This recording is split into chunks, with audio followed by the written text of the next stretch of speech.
Now we just started to make 2 new blankets in garter stitch. And this is probably the easiest thing you'll ever do. You just need to learn how to knit. You don't have to purl, just knit. And you're knitting back and forth. So you knit and then you turn and you knit and you turn and you knit. And you change colors as well. We're changing colors every other round. But the thing is, we don't want to spend our time color coordinating because that is just unnecessary amount of time. You know, people use too much time to think about what colors go well together. Usually if you buy yarn in your store and you know, after a while have your stash, all the colors in your stash will be colors you like. So why use the time to coordinate when you can just do it randomly? And when you do it randomly, you'll end up with something like this that looks good because all the colors are colors you like anyway. So so like what we do now, like I cast on 250 stitches. That's a good number. That's a great number. It's a good number, great number. And you use the yarn you have in your stash and a needle that fits the yarn. And for a blanket, 250 stitches is going to be the length. So what you're going to be knitting is the width. So if you eventually get tired and you don't want to make a double blanket for your bed, you can do a single blanket. So it's a good. Yeah. Or you can make it as big as you like. Yeah. Depending on how much yarn you got. Yeah. Family size. Yeah. Kid size. Dog size. So anyway. Any size. Yeah. Yeah. And now I cast on in this brownish color. Purple, dark purple, brownish. And that's my first color. So for the next round, I need another color and you can pick me a color. Okay. So to do that, we're doing it very randomly. I'm not even going to look. I'm going to pick you whatever I find, and this is going to be the color. So this is the next one.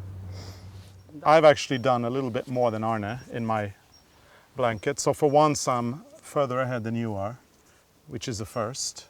Anyway, it is. For the first time? Yeah. Anyway, I'm just finishing up a round, and then I'm going to need a new color. Then because you have to look away and I will pick you one. Yes. So, Arne. Whenever you're ready. I am ready for a new color. Pick me a color. Anything but blue. Anything but blue. Look the other way. Okay. Okay, I got one for you. Wow, that's a great color. That was the last one. Or the only one. Yum. Or you need a color as well. That's a good one. That's a great color. So the way we pick colors for the blanket, that's exactly the same way as when we put plants in our garden. I think it's our philosophy now. It's a philosophy. Colorful philosophy.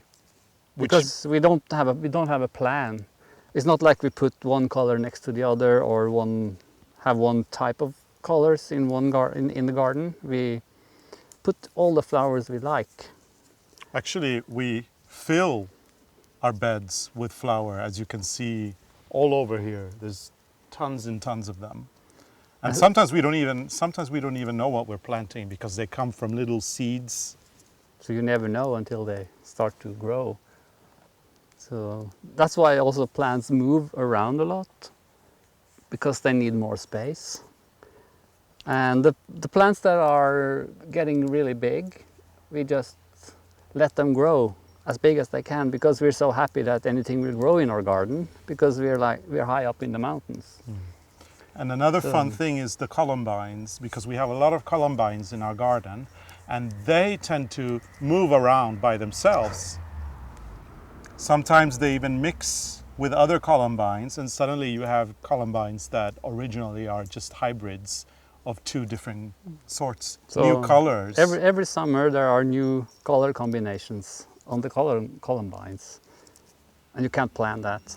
So we really love that randomness that the garden gives. And that's kind of like what we try to do in our projects as well.